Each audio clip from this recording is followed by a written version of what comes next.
Shalom, hari ini kita kembali bertemu dan kita akan membahas satu tema yang terus ke depannya akan menjadi pergumulan banyak orang. Dan tema ini beberapa waktu lalu sudah dibahas di dalam persekutuan pemuda dan remaja GRI Kertajaya dan GRI Citra. Tetapi mungkin ada banyak dari antara kita yang tidak ikut acara ini secara live. Maka kita juga memberikan rekaman supaya mereka yang tidak sempat dan ingin mengetahui tema ini boleh menontonnya melalui YouTube channel kami di GRI Kertajaya maupun GRI Citra Raya. Dan hari ini kita akan membahas di dalam bagian yang pertama, yaitu bolehkah transgender. Nah, mari kita berdoa terlebih dahulu. Bapa dalam surga, kami serahkan waktu ke depan. Waktu kami akan membahas apa yang sedang terjadi di dalam dunia ini sekarang, dan juga bagaimana kami harus berespon melalui firman Tuhan terhadap hal itu. Tuhan pimpin hamba-Mu dalam keterbatasannya boleh membagikan, dan kiranya acara ini boleh menjadi berkat bagi kami sekalian yang sedang bergumul, dan Tuhan pimpin waktu ke depan ini. Di dalam nama Tuhan kami, Yesus Kristus, kami berdoa dan kami mengucap syukur. Amin. Bolehkah transgender? Nah, tapi sebelum kita bahas lebih jauh, kita perlu tahu dulu apa itu transgender. Menurut definisinya, saya bacakan dari Merriam-Webster. Kamus Merriam-Webster mengatakan, transgender adalah a person whose gender identity differs from the sex the person had or was identified as having at birth. Kalau mau diterjemahkan adalah berarti seorang transgender adalah seseorang yang identitas gendernya atau identitas jenis kelaminnya itu berbeda dari jenis kelamin yang dia miliki atau yang dia diidentifikasi waktu dia baru lahir. Jadi maksudnya dia setelah dia menjadi dewasa atau dia di kemudian hari, dia menyatakan dirinya memiliki jenis kelamin yang berbeda dengan yang dinyatakan pada waktu dia lahir.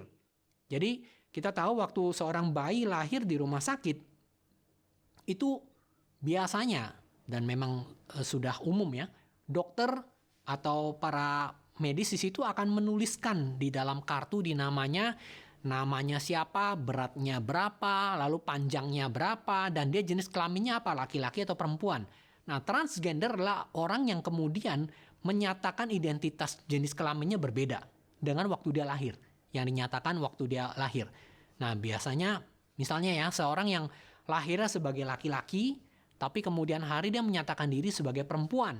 Atau seorang yang lahir perempuan, tapi kemudian dia menyatakan diri sebagai seorang laki-laki. Nah, inilah yang disebut sebagai transgender. Nah, ini kita berbicara ini bukan tidak tentu berarti dia sudah mengalami operasi kelamin dan sebagainya. Belum tentu juga. Karena ada juga orang-orang yang disebut transgender tapi tidak melakukan operasi kelamin. Tetapi intinya adalah mereka yang mengakui dirinya punya identitas kelamin. Jadi maksudnya dia mengaku saya laki-laki atau saya mengaku saya perempuan. Padahal aslinya waktu dia dilahirkan dia bukanlah laki-laki atau dia bukanlah perempuan. Jadi yang mengaku laki-laki dulunya waktu dilahirkan dia sebagai bayi dia disebut sebagai perempuan. Dan waktu dia menyebut dirinya perempuan, dulunya waktu dia lahir, dia adalah seorang laki-laki. Sehingga ini disebut sebagai transgender karena berbeda dengan jenis kelamin waktu dia lahir. Nah, di dalam beberapa budaya ini memang ada.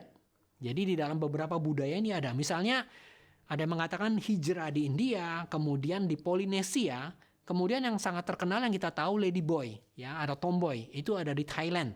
Nah, juga ada beberapa yang juga saya pernah dengar di New Zealand. Nah, jadi ada beberapa tempat, beberapa wilayah di dunia ini yang memang ada budaya yang memperbolehkan transgender. Tetapi itu cuma di dalam skop yang kecil. Jadi artinya memang wilayah budayanya bukan budaya yang terlalu diterima seperti sekarang ini.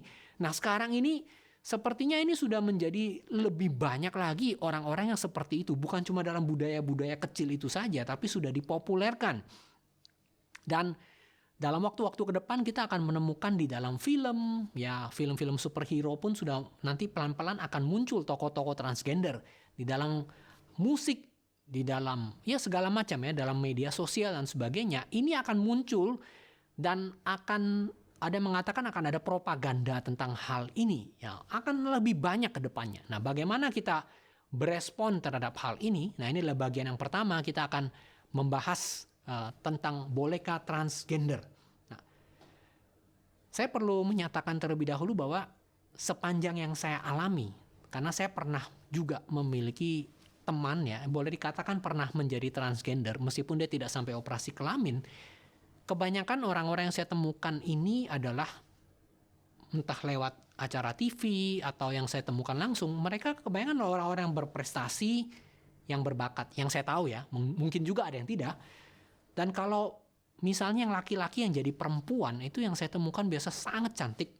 Nah, apalagi di zaman sekarang ini, dengan operasi, dengan make up, dan sebagainya, banyak sekali, boleh dikatakan kaum transgender itu yang penampilannya secara luaran tuh sangat menarik, yang sangat cantik. Bahkan melampaui orang yang katakanlah kalau dia jadi perempuan itu lebih cantik daripada yang benar-benar jenis kelaminnya perempuan, begitu ya. Jadi mereka punya penampilan yang menarik dan mereka kadang-kadang punya prestasi yang sangat baik, apalagi mereka ada yang sekarang bahkan di negara-negara tertentu mereka bisa masuk dalam posisi jabatan yang sangat tinggi di pemerintahan ataupun mereka juga di dalam perusahaan dan sebagainya. Nah, saya perlu menyatakan kepada rekan-rekan baik yang remaja ataupun pemuda ataupun semua yang lain menyaksikan acara ini, semacam disclaimer ya. Disclaimer artinya saya mau mengatakan bahwa bukan ini maksudnya ya. Jadi kita jangan berpikir bahwa yang namanya transgender ini adalah sesuatu yang sangat-sangat parah dibandingkan dengan semua yang lain. Jadi misalnya Alkitab juga menyebut ada dosa-dosa di dalam Alkitab, misalnya iri hati, ketamakan, ya, dan sebagainya ya. Orang-orang yang berzina, ya mereka melakukannya mungkin bukan transgender, orang-orang yang straight gitu ya, orang-orang yang jenis kelaminnya jelas gitu. Jadi dia mengatakan saya laki-laki, saya perempuan, tapi mereka iri hati, tapi mereka juga berzina, tapi mereka juga suka berbohong, mereka juga suka menipu dan sebagainya. Nah, apakah kemudian mereka jadi lebih baik dan lebih berhak menghakimi orang-orang yang transgender? Ya tidak juga. Karena di hadapan Tuhan yang namanya dosa, semua itu dosa. Semua itu ya sama-sama tidak benar. Jadi dengan kata lain, transgender tidak lebih jelek dibandingkan dengan orang-orang lain. Juga tidak lebih baik. Nah, kalau Alkitab mau mengatakan secara jujur, kita semua adalah manusia berdosa. Nah, tidak ada seorang pun yang tidak berdosa. Nah, sekali lagi para transgender ini, yang saya temukan selama ini biasanya adalah orang-orang yang secara tampilan luar percaya diri. Mereka juga toleran, mereka juga kalau kita pakai bahasa sekarang woles, slow, orangnya orang yang santai, yang kalau secara umum ya, saya bicara secara umum, kalau dijadikan teman itu ya orang-orang yang cukup enak untuk dijadikan teman, bahkan bisa juga setia kawan dan sebagainya. Ya mungkin salah satu alasannya adalah karena mereka dulu pernah mengalami pengalaman masa lalu yang kurang enak.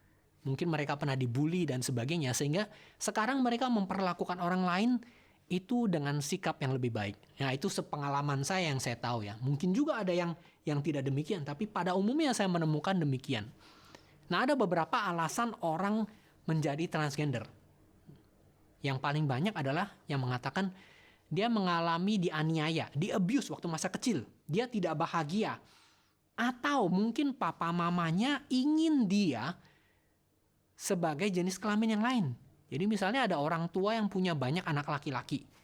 Sudah lama tidak punya anak perempuan. Anak pertama laki-laki, anak kedua laki-laki, anak ketiga laki-laki.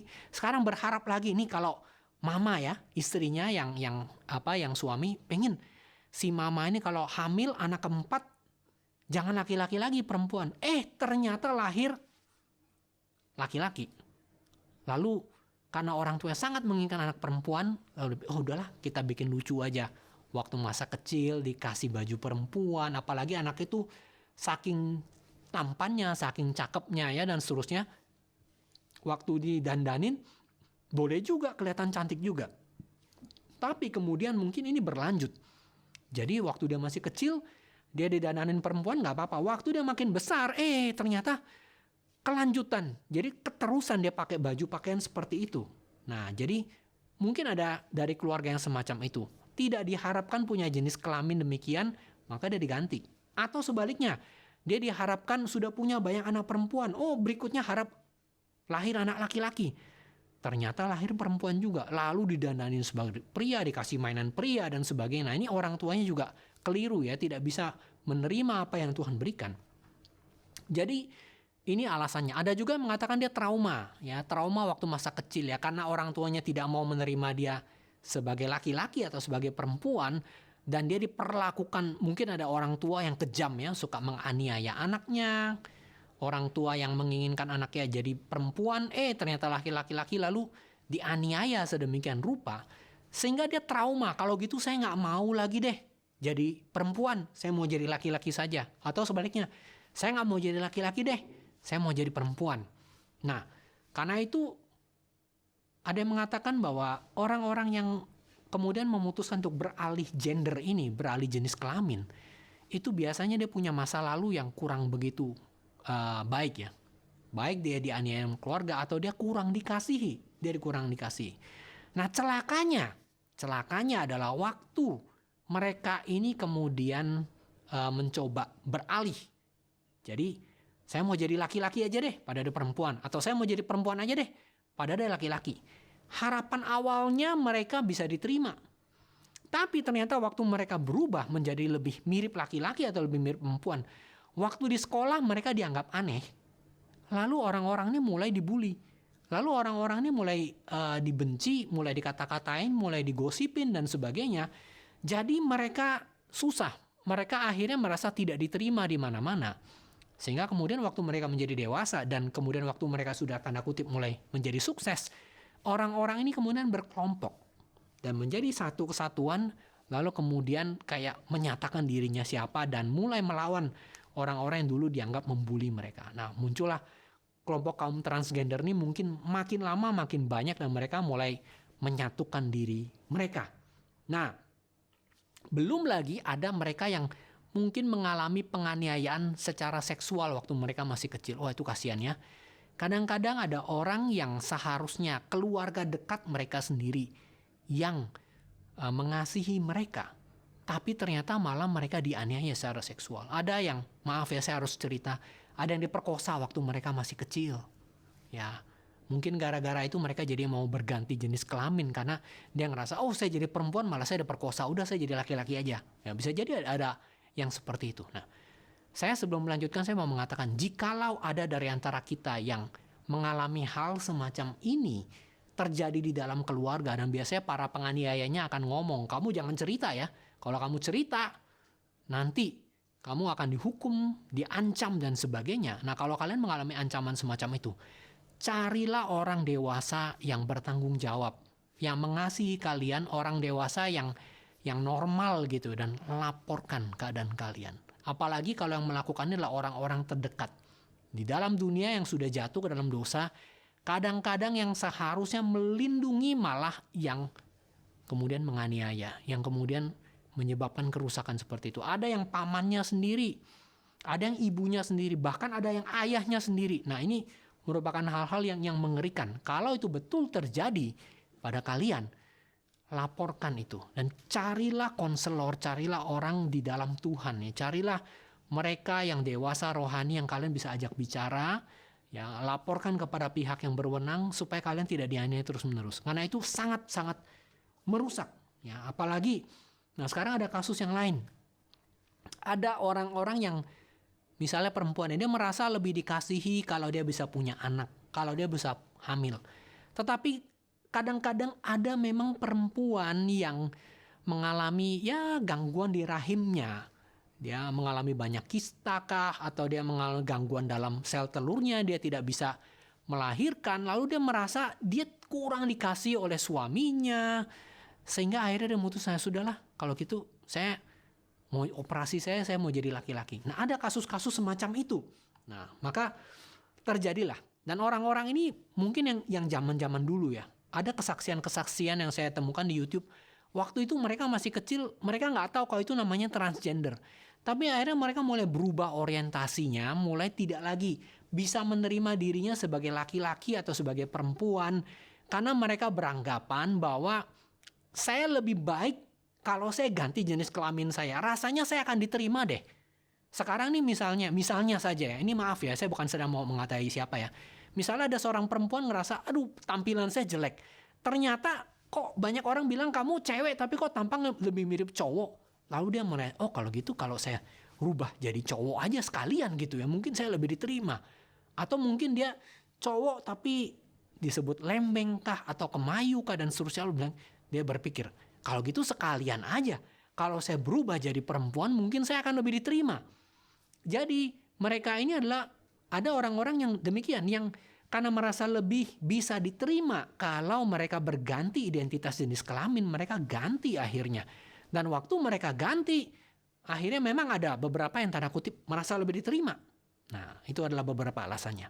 Lalu ada juga yang mengatakan begini, ya memang Tuhan ciptakan begitu. Nah, ini khususnya argumen yang muncul dari orang-orang yang transgender yang mengatakan nih, kalau misalnya ada orang kelainan, ada satu sindrom yang namanya kelainan di dalam kromosom ya. Jadi yang menyebabkan seseorang itu jadi laki-laki atau perempuan, menurut ciptaan Tuhan itu namanya kromosom. Jadi kromosom itu biasanya sepasang X atau XY. Kalau XX berarti dia adalah perempuan, kalau XY berarti dia adalah laki-laki. Nah, tetapi kadang-kadang ada kelainan kromosom yang harusnya XXE, ternyata ada yang XXY. Jadi X-nya 2, Y-nya 1. Nah, konon katanya orang-orang yang demikian ini jadi nggak bisa punya anak. Dia ada ciri laki-lakinya, tetapi dia nggak bisa begitu. Dia nggak bisa punya anak. Ya, karena itu dikatakan, oh kalau gitu Tuhan yang menciptakan dia demikian, berarti memang dia bukan laki-laki. Nah, itu bagi mereka yang punya pendapat demikian. Ada orang-orang yang belajar biologi yang mengatakan tidak. Bagaimanapun juga di dalam kromosom, walaupun ada kerusakan kromosom, jadi harusnya XX atau XY. Tapi kalau terjadi XXY bagaimana? Yang menjadi penentu adalah Y-nya. Kalau dia ada saja Y, itu berarti dia adalah laki-laki. Memang dia ada kerusakan kromosomnya, ya, tetapi tetap saja dia adalah seorang laki-laki. Nah, bagaimanapun juga di dalam dunia, nah kita percaya, kita tidak bahas lebih jauh hari ini, tetapi manusia itu diciptakan sudah baik. Tetapi karena kejatuhan manusia ke dalam dosa, terjadilah hal-hal semacam ini. Terjadilah kerusakan dalam relasi, di dalam orang tua yang tidak bisa terima anak, di dalam anak yang dianiaya, anak yang yang masa kecil ya dia diperkosa dan seterusnya. Terjadilah hal semacam ini dan juga terjadilah kerusakan secara genetik, secara kromosom. Tetapi Tuhan tetap menciptakan orang dengan 2 jenis kelamin, yaitu laki-laki dan perempuan. Ya. Nah, maka kita akan melihat beberapa bagian dari firman Tuhan, beberapa bagian dari firman Tuhan. Yang paling pertama adalah kita mesti mengerti bahwa ada pencipta dan ada ciptaan. Nah, kecuali kalau yang menonton video ini kemudian mengatakan, enggak, saya nggak percaya ada pencipta. Nah, itu soal lain ya. Tetapi kita percaya bahwa ada pencipta dan ada ciptaan. Saya akan bacakan untuk kita sekalian ayat yang sebetulnya sangat singkat sekali ya di dalam Kejadian pasal pertama. Ayat pertama dengan jelas sekali dikatakan, pada mulanya Allah menciptakan langit dan bumi. Dan kemudian kalau kita baca terus kitab Kejadian beserta dengan segala isinya, termasuk nanti juga laki-laki dan perempuan. Tetapi kemudian di dalam kitab Roma, kalau kita baca pasal pertama, di dalam ayat yang ke-25, sebab mereka menggantikan kebenaran Allah dengan dusta dan memuja dan menyembah makhluk dengan melupakan penciptanya yang harus dipuji selama-lamanya. Amin. Jadi Alkitab dengan jelas mengatakan bahwa seluruh dunia ini beserta dengan segala isinya, pertama itu diciptakan oleh Tuhan. Dan yang kedua, setelah kejatuhan manusia ke dalam dosa, mereka dengan sengaja menyembah makhluk dan melupakan penciptanya. Nah, kalau kita punya pemikiran ini, kita akan melihat 2 macam kelompok manusia. Yang pertama adalah mengakui Tuhan sebagai pencipta. Yang kedua adalah tidak mau mengakui Tuhan sebagai pencipta. Lalu mulai membuat tanda kutip penyembahan kepada ciptaan. Kalau kita menerima perkataan Alkitab bahwa segala sesuatu diciptakan oleh Tuhan, berarti kita memiliki pencipta.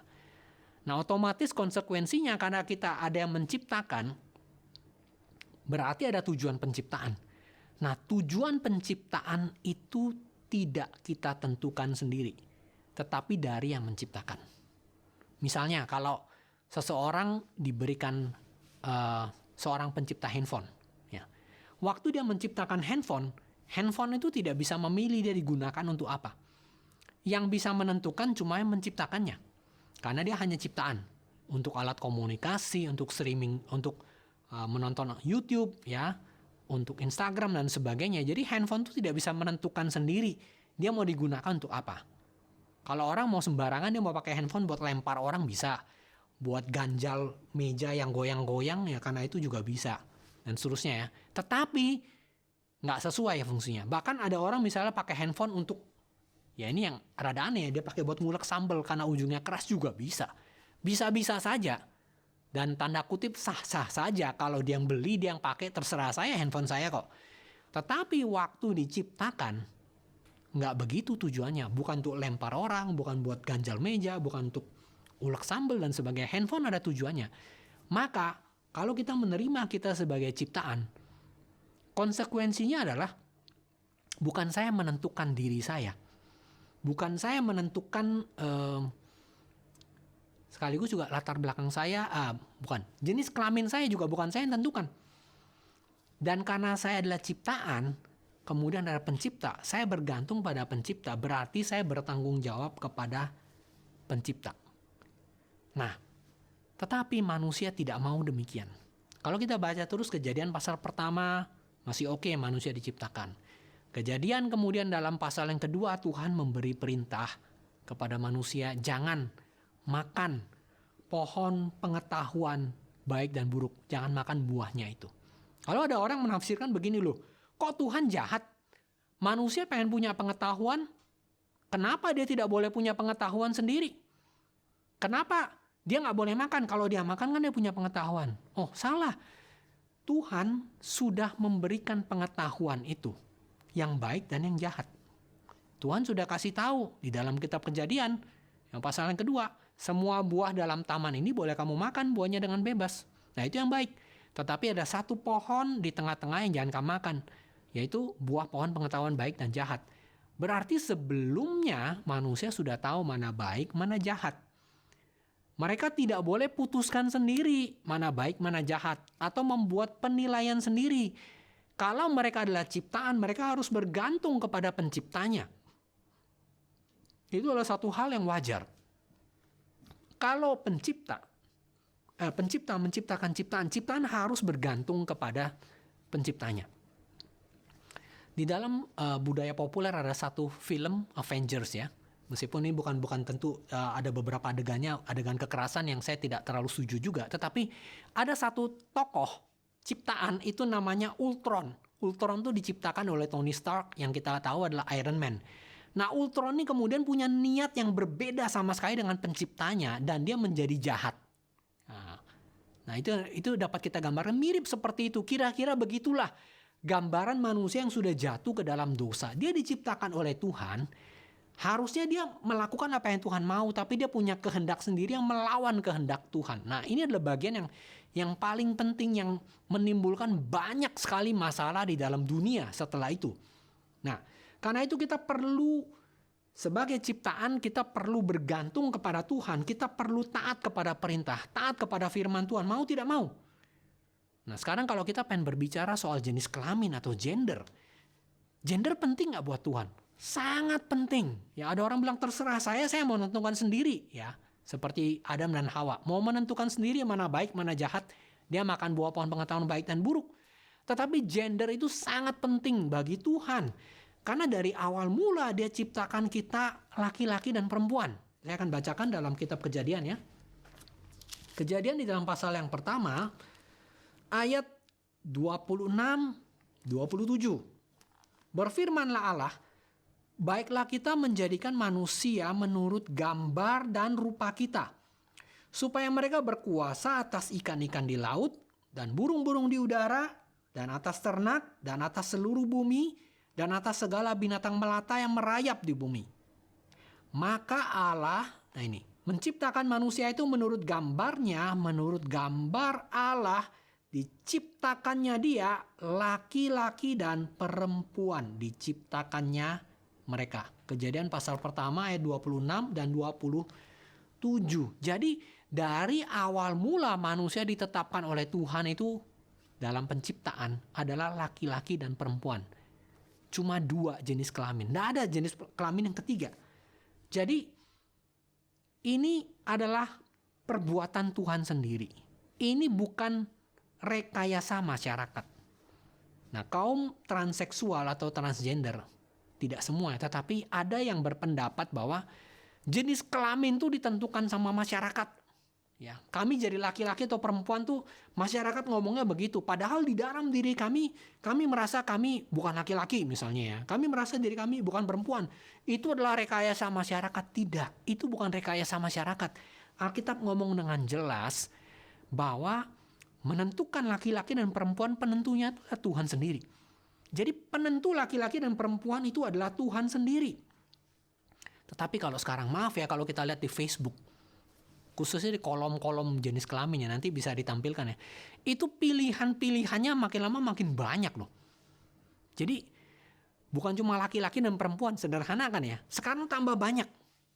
Karena untuk mau mencoba mengakomodasi terima, wah ini bisa jadi laki-laki, bisa jadi perempuan. Tidak. Dari awal Tuhan menciptakan laki-laki dan perempuan. Bahkan kalau kita baca Tuhan Yesus sendiri di Perjanjian Baru ya. Waktu Tuhan Yesus ditanyai di dalam Injil Matius pasal 19 ayat 4-5. Kan ditanya, guru boleh nggak orang itu, apakah diperbolehkan seorang menceraikan istrinya dengan alasan apa saja? Nah, kita tidak bahas perceraiannya, tapi kita lihat jawaban Tuhan Yesus. Matius 19 ayat 4 ayat 5. Jawab Yesus, tidakkah kamu baca bahwa Ia yang menciptakan manusia sejak semula menjadikan mereka laki-laki dan perempuan. Dan firman-Nya, sebab itu laki-laki akan meninggalkan ayah dan ibunya dan bersatu dengan istrinya sehingga keduanya menjadi satu daging. Berarti ini adalah merupakan rancangan Tuhan dari awal. Bahwa kalau ada laki-laki, ya laki-laki, ada wanita yang wanita. Dan mereka laki-laki dewasa, wanita dewasa dipersatukan secara utuh di dalam covenant atau ikatan perjanjian yang namanya pernikahan. Nah, di sini mereka boleh menikmati diri mereka sebagai laki-laki dan perempuan dan juga nanti boleh hubungan seksual tapi di dalam pernikahan. Itu adalah yang memuliakan nama Tuhan. Sesuai dengan tujuan penciptaan, tidak di luar itu. Nah, kalau kita baca lagi nanti di Alkitab ada kitab Efesus. Ini juga satu kitab yang sering dibaca pada waktu pernikahan. Efesus pasal 5 ayat 22-33. Saya tidak bacakan di sini. Tetapi intinya adalah laki-laki yang menjadi suami diminta untuk mengasihi istrinya. Yang perempuan diminta untuk menghormati suaminya. Dan itu menjadi gambaran hubungan antara Tuhan Yesus dengan gereja. Kristus dianggap mempelai laki-laki. Dan gereja dianggap sebagai mempelai perempuan. Nah, kalau kita mau disebut tanda kutip sebagai perempuan walaupun kita laki-laki, satu-satunya cuma di sini. Ya, yaitu dalam kitab Efesus. Waktu kita menjadi anggota gereja, kita disebut mempelai perempuan. Nah, bukan berarti kita bersifat seperti perempuan, tidak. Tapi ini merupakan gambaran bahwa Kristus mempelai laki-laki, kita mempelai perempuan. Dan ini ada dua hal yang kemudian bergabung dengan indah. Ya, bahwa Kristus kepala gereja, gereja adalah tubuhnya, Kristus mempelai laki-laki, gereja mempelai perempuan. Dengan demikian cuma ada laki-laki dan perempuan, nggak ada gender yang ketiga, nggak ada jenis kelamin yang ketiga. Dan itu adalah hal yang indah, itu adalah pemberian dari Tuhan. Nah, waktu dunia saat ini makin mempertanyakan, ya gender itu terserah kita lah. Kita mau tentukan sendiri laki-laki atau perempuan. Nah, itu sekali itu kita lakukan, sekali kita mempertanyakan hal itu, sudah tidak ada jalan keluar lagi. Sekali kita tidak menerima apa yang Tuhan katakan, tidak ada jalan keluar lagi. Nggak bisa kembali lagi loh. Jadi kalau misalnya ini satu saat dibuat propaganda, ya sejauh ini sih kita di Indonesia masih lumayan ya. Di negara-negara barat itu sudah mulai. Ya, dan sudah banyak sekali yang bilang harus menerima hal semacam itu. Tetapi sekali kita menerima dan kita membuka diri bahwa ada jenis gender yang ketiga, nah ini menjadi berbahaya. Karena penetapan Tuhan itu cuma 2. Kalau kita mau kembali pada Alkitab. Nah, jadi itu adalah sebetulnya suatu kebebasan. Kalau kita bisa menerima sesuai dengan fungsinya. Seperti handphone tadi ya. Kalau handphone digunakan untuk telepon, untuk YouTube, untuk berbagai yang sesuai dengan ciptaannya.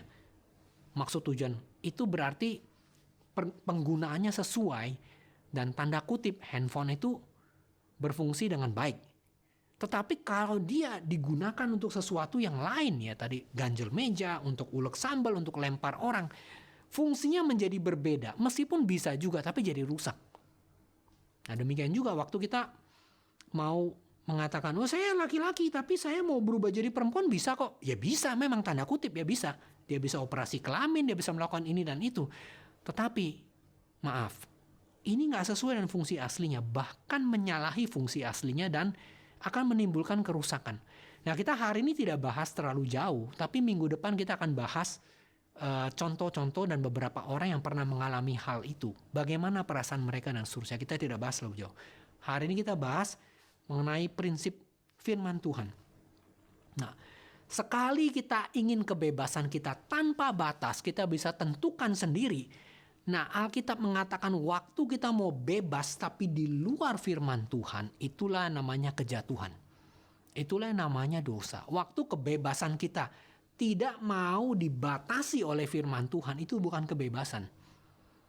Waktu seekor ikan mau bebas, dia mau ini ikan yang khususnya tidak bisa hidup di 2 dunia ya, dia cuma bisa hidup di air. Memang katanya ada semacam ikan tertentu yang di lumpur pun bisa begitu. Tapi ini ikan yang secara umum dia ada di akuarium, dia tidak bisa hidup di luar itu. Dan kalau dia bilang, saya mau bebas, saya mau keluar dari situ, dia akan mati. Rel kereta api akan bebas kalau dia jalan di rel. Secepat apapun, ya memang nanti ada pintu palang yang tutup ya kalau dia lewat di jalanan umum. Tapi secepat apapun selama dia ada di rel dia bebas. Begitu dia keluar dari rel yang sudah ditetapkan, itu menjadi bukan kebebasan lagi. Itu akan menimbulkan kehancuran dan kerusakan. Dan kalau orang mengatakan hal ini, ada orang-orang bilang, kamu ini homofobik ya, kamu takut sama orang homo ya. Ada lagi yang mengatakan, wah itu ucapan jahat, itu hate speech. Bukan, ada seorang hamba Tuhan mengatakan ini bukan hate speech. Ini adalah love speech. Ini bukan kalimat jahat, bukan kalimat kebencian. Ini adalah kalimat cinta. Kita mengatakan apa yang dikatakan oleh firman Tuhan. Bukan apa yang kita pikirkan sendiri. Nah sekali lagi, kalau handphone itu fungsinya ada di dalam buku panduannya, maka selama itu dilakukan sesuai dengan buku panduan, sesuai dengan maksud pencipta, berarti penggunaannya tepat. Dan handphone itu tidak akan, ya bisa digunakan untuk waktu yang lama. Memang ada umurnya, bisa rusak juga. Demikian juga kita manusia. Selama kita mau ikut apa yang dikatakan oleh firman Tuhan, maka nggak terjadi kerusakan. Tetapi waktu kita melanggar, itulah yang mengakibatkan bukan kebebasan, tapi kehancuran, kerusakan. Ada salah seorang transgender, seorang wanita yang dia dulu pengen jadi laki-laki karena alasan itu ya. Dia trauma, dia pernah dianiaya, dia pernah diperkosa, dia pernah mengalami masa lalu yang sangat tidak enak, lalu dia berubah jadi laki-laki untuk sekian lama. Dia suntik hormon supaya dia kemudian akhirnya dia tumbuh bulu dan sebagainya. Dia operasi payudaranya dibuang, kasihan sekali ya. Lalu dia merasa waktu itu dia sudah jadi orang percaya, dia sudah jadi orang Kristen. Lalu kemudian dia pikir, oh Tuhan memang mau saya begini. Tuhan memang mau saya begini. Baiklah saya akan jadi laki-laki untuk Tuhan. Dia pikirannya begitu. Tetapi satu saat dia dapat pemikiran begini. Karena mamanya pernah ngajar sekolah minggu waktu masih kecil ya. Lalu mamanya pernah ngomong, satu saat kita semua sesuai dengan Alkitab akan berdiri di hadapan Tuhan. akan dihakimi. Lalu muncul waktu pemikiran, kalau satu saat waktu kamu meninggal ketemu sama Tuhan, dihakimi sama Tuhan, lalu Tuhan tanya, kamu itu siapa? Dia menciptakan kita, dan kamu diciptakan sebagai perempuan. Maksudnya pertanyaan adalah, kamu ini laki-laki atau perempuan? Dia baru kaget. Saya pasang hormon laki-laki, testosteron, saya bisa keluar bulu dan sebagainya. Tapi nanti kalau Tuhan tanya, saya ini siapa ya? Dia kaget. Dia mulai ngeri. Dia laki-laki atau perempuan? Secara lahir dia perempuan. Tapi waktu dia meninggal, saya mau meninggal sebagai laki-laki atau perempuan? Padahal Tuhan yang menciptakan. Waktu dia renungkan firman Tuhan tuh akhirnya dia bertobat. Dan dia mengatakan, di dalam Alkitab Tuhan tuh pencipta kita. Dan kalau kita mengatakan Tuhan adalah pencipta kita, tapi kita menolak ciptaannya, nah berarti ya ciptaan dia kan laki-laki atau perempuan, ciptaan Tuhan. Kalau kita bilang kita menerima Tuhan, kita mengasihi Tuhan sebagai pencipta, tapi menolak ciptaannya, maka kita nggak mengasihi Tuhan. Nah, kita harus mengerti kalaupun di dalam dunia ini ada orang yang nggak suka ya. Kamu kok perempuan? Sorry ya, jelek kayak laki aja misalnya, kayak gitu ya. Lalu kemudian kamu mulai sakit hati dan merasa, kok gitu saya bukan perempuan, saya laki aja. Atau kamu kok laki-laki kok lembeng kayak perempuan aja, sudah kok gitu saya jadi perempuan aja, misalnya kayak begitu ya. Nah, kalaupun ada orang mengatakan kalimat semacam itu yang tidak suka kamu jadi laki-laki atau tidak suka kamu jadi perempuan adalah manusia. Tuhan mencintai kita yang mendengarkan acara ini sebagai laki-laki atau sebagai perempuan. Dan Tuhan mencintai kita sebagai laki-laki dan sebagai perempuan. Nah, jeleknya itu begini.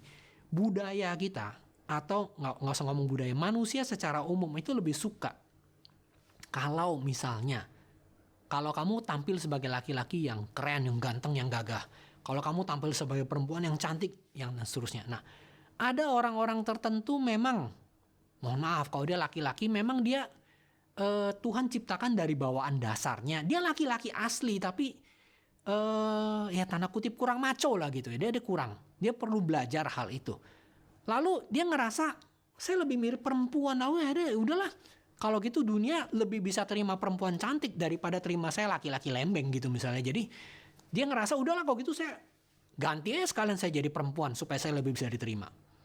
Atau sebaliknya, ada seorang perempuan yang mungkin ngerasa, saya kurang cantik, saya lebih mirip laki-laki. Udahlah sekalian aja lah saya berubah jadi laki-laki. Saya sekalian aja saya melakukan indan itu supaya saya mirip seperti laki-laki.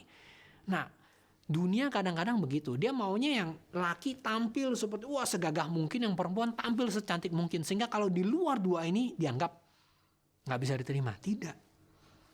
Terlepas dari kita diterima atau tidak oleh dunia, Tuhan menerima kita apa adanya, sebagai laki-laki atau sebagai perempuan. Dan kenyataannya bukan cuma menerima kita, Dia yang menciptakan itu sebagai laki-laki dan perempuan. Dan Dia menciptakan kita sebagai gambaran rupa Allah. Maka perempuan transgender ini yang kemudian, puji Tuhan ya, dia bertemu dengan Tuhan dan dia bertobat.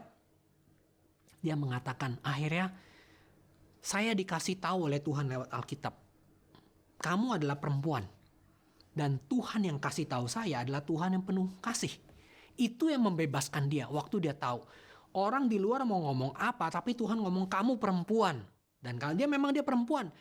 Nah, waktu itu dia ngerasa Tuhan menerima saya dengan penuh kasih. Dan Tuhanlah yang memulihkan saya dari apa yang si jahat musuh itu curi. Musuh itu curi identitas kamu sebagai laki-laki, kamu bukan laki-laki. Kamu perempuan aja. Atau perempuan, kamu bukan perempuan, kamu laki-laki aja. Nah, iblis mencuri kita identitas itu. Tapi Tuhan mengatakan di Alkitab, kamu ciptaanku. Kamu perempuan. Maka kemudian dia kembali. Nah, karena itu gender atau jenis kelamin kita, itu identitas kita yang Tuhan kasih. Nah, ada orang bilang, loh enggak, itu identitas saya mau jadi laki-laki atau perempuan, saya yang tentukan sendiri. Nah, kaum transgender kan begitu. Mereka yang berubah. Tampilan saya secara fisik memang laki-laki, tapi jauh di dalam diri saya seorang perempuan. Dia bilang ini kayak penjara aja nih. Saya mau keluar. Nah, tidak. Secara biologis Tuhan ciptakan kita laki-laki ya laki-laki, perempuan ya perempuan. Tidak bisa dirubah. Kalaupun ada kelainan kromosom dan sebagainya, itu merupakan sesuatu yang terjadi dalam dunia kejatuhan, dalam dosa. Tapi ada jalan keluar. Ada jalan keluar. Kalau kita mengakui, Tuhan, saya ada dalam dunia yang berdosa. Dan bukan cuma itu, saya keturunan Adam, saya jatuh ke dalam dosa. Kalau kita bisa mengakui itu, kita mengakui saya orang berdosa, ada jalan keluar. Karena Tuhan mati, Tuhan Yesus mati bagi orang berdosa. Tapi kalau misalnya ya kalau kita mengatakan, ya saya memang kelihatannya aja saya laki-laki, tapi di dalam diri saya perempuan. Tuhan ciptakan saya sebagai perempuan, tapi saya terjebak dalam tubuh laki-laki. Misalnya, itu memang Tuhan berikan begitu. Nah, kalau kita tidak mau mengakui itu sebagai dosa, malah kita melemparkannya kepada Tuhan, kita bilang kita yang ciptakan, Tuhan ciptakan, nggak ada jalan keluar. Berarti kan kita maunya, ya sudah saya diterima aja. Saya memang begini, saya memang transgender. Terimalah, karena Tuhan ciptakan saya demikian. Nggak ada jalan keluar berarti. Tapi kalau misalnya kita mau mengakui, seperti perempuan yang tadi, nanti saya kasih linknya juga ya di dalam YouTube, kita akan lihat percakapan dia dengan seorang yang lain ya. Nah, kalau kita mau mengakui, saya ini memang seorang perempuan, tapi saya karena dosa, saya menganggap diri saya laki-laki. Tapi Tuhan di Alkitab kasih tahu saya dengan penuh kasih, kamu itu perempuan. Dan saya mau menerima hal itu dari pencipta saya, pemilik hidup, bukan tanda kutip ya. Memang dia pencipta saya. Dia memang pemilik saya. Identitas saya berasal dari dia. Maka kamu dan saya, waktu bisa menerima identitas itu, kita dibebaskan. Identitas kita bukan dari diri kita. Identitas kita dari Tuhan. Sebaliknya ya, kalau saya bilang, enggak, saya nggak mau terima identitas tuh. Itu rekayasa masyarakat. Itu perkataan dari gereja. Enggak, ini perkataan firman Tuhan loh. Nah, kalau misalnya saya mau membuat identitas diri saya sendiri, itu seperti Adam dan Hawa. Saya mau makan buah pohon pengetahuan baik dan buruk. Saya mau tentukan sendiri. Kalau saya dan kamu, kita di hadapan Tuhan, menyerahkan lalu kita bilang, Tuhan yang tentukan. Maka itu artinya kita memuliakan Tuhan. Memang tujuan ciptaan adalah untuk memuliakan penciptanya. Membuat penciptanya jadi dikenal sebagai yang mulia. Tetapi kalau misalnya saya mau tentukan sendiri, mana yang baik dan mana yang buruk. Saya mau tentukan sendiri jenis kelamin saya tidak mau terima apa yang Tuhan kasih. Maka saya bukan sedang memuliakan Tuhan, saya sedang memuliakan diri saya sendiri. Nah, dia kasih contoh begini, si perempuan yang bertobat ini bilang begini, kalau misalnya seorang mama, dia sayang satu anaknya, lalu anaknya satu saat itu minta mamanya belikan kostum, ya, ma belikan saya kostum. Oh, anak kecil mungkin ada suka beruang itu ya, Winnie the Pooh, dia pakai kostum Winnie the Pooh itu, lalu kan dia jadi cute ya, dia jadi lucu karena kelihatan Winnie the Pooh, tapi di dalam tuh anaknya. Maka si mama itu tidak mengasihi kostum itu. Si mama mengasihi anak di balik kostum itu. Dan si mama pasti tidak mau anak itu selama-lamanya pakai kostum itu. Pasti tidak mau. Selucu-lucunya kostum Winnie the Pooh yang dia miliki, ada di dalam dirinya itu adalah anak yang asli. Demikian juga. Nah, sekarang saya mau bicara. Bagi kita yang transgender ya. Bagi kita yang mungkin tampilan luar, udah saya udah cantik sekali, saya udah diterima orang kok. Saya udah sangat-sangat cantik, saya prestasi. Tapi di dalam diri kita, kamu diciptakan secara biologis aslinya laki-laki atau perempuan. Nah, kalau kamu diciptakan laki-laki, Tuhan lihat ke dalam diri kamu dan Tuhan mengasihi aslinya kamu itu loh. Di luar tampilan Winnie the Pooh-mu itu. Tuhan jauh mengasihi yang ada di dalam dirimu dibandingkan tampilan luar itu. Tapi kalau misalnya kita ngomong, ya saya mengasihi Tuhan, saya tetap percaya sama Tuhan, saya juga ke gereja. Nah, Alkitab bilang, jikalau kita mengasihi Tuhan, kita pasti menuruti perintahnya. Kita pasti menuruti perintahnya, bukan melawan perintahnya. Sayang hari ini dalam kekristenan ada semacam kekristenan yang mengatakan Tuhan Yesus turun ke dalam dunia, mati bagi saya di atas kayu salib. Tuhan Yesus bagi saya memulihkan perasaan, misalnya saya tidak berharga, saya trauma, saya mengalami ini dan itu, saya dibully, tapi sekarang saya bisa jadi transgender dan kemudian Tuhan tetap mengasihi saya. Maka saya sudah diselamatkan. Di satu sisi itu benar. Ada kok kaum transgender yang percaya pada Tuhan Yesus, ada yang terima. Tetapi itu baru satu sisi. Kalau kita percaya kepada Tuhan Yesus sebagai Tuhan dan Juru Selamat, itu Tuhan bagi saya. Betul. Dan Tuhan mati. Termasuk bagi kaum transgender. Betul, Tuhan mengampuni dosa mereka. Tetapi di sisi lain, juga bukan Tuhan bagi saya juga bagi Tuhan. Karena saya bagi Tuhan, maka tidak bisa. Mentang-mentang Tuhan sudah mati bagi saya, menyelamatkan saya, membebaskan saya mau jadi apa saja terserah saya. Tidak bisa. Sekarang kalau Tuhan sudah mati bagi saya, berarti saya dibebaskan dan karena itu saya tidak boleh lagi hidup menurut hawa nafsu saya sendiri, keinginan saya sendiri, tapi saya harus takluk kepada Dia yang sudah menyelamatkan dan membebaskan saya. Nah, hari ini saya mau mengatakan bahwa Tuhan mengasihi kita semua, termasuk kita yang transgender. Termasuk kita yang ngerasa identitas saya bukan ini deh. Saya bukan laki-laki deh, saya perempuan aja deh. Tidak, Tuhan mengasihi kita. Dia mati di kayu salib bagi kita. Dia menanggung dosa kita. Dia bagi kita, betul. Tapi sekarang kita juga bagi Dia. Nah, kalau Dia menciptakan kita sebagai laki-laki, jadilah laki-laki. Kalau Tuhan menciptakan kita sebagai perempuan, jadilah kita perempuan. Terimalah. Saya tahu ada yang bergumul, ada yang masih belum bisa. Ada orang-orang tertentu yang tidak bisa hilang dari hal itu. Ya, ada orang kaum transgender yang setelah dioperasi dan sudah, kita belum bahas terlalu jauh, yang minggu depan kita akan bahas contoh-contohnya. Tetapi pernah ada seorang yang bertobat terima Tuhan Yesus, dia sudah operasi, sudah ganti kelamin dan dia tidak bisa operasi balik lagi. Dia mengatakan waktu dia sudah bertobat, dia terima Tuhan Yesus, ini buat orang-orang yang sama sekali gak punya kesempatan bisa balik lagi. Dia ngomong sama yang transgender yang lain, tolong jangan jadi seperti saya. Sudah terlambat, saya gak bisa ngapa-ngapain lagi. Saya sudah percaya Tuhan Yesus, saya sudah bertobat. Tapi saya gak bisa ngapa-ngapain lagi sekarang. Nah, jangan sampai seperti saya. Dia pun tidak ingin. Nah, dia sudah diselamatkan tapi dia tahu ini yang terjadi sudah terlanjur, saya tidak bisa rubah. Saya mau menutup dengan membaca ya dari kitab Roma pasal ke-6. Ayat ini juga ayat yang dikutip dari si perempuan yang transgender itu tapi kemudian dia bertobat. Nanti kita akan lihat linknya, saya berikan di link YouTube di bawah ya. Kalian boleh cek ya.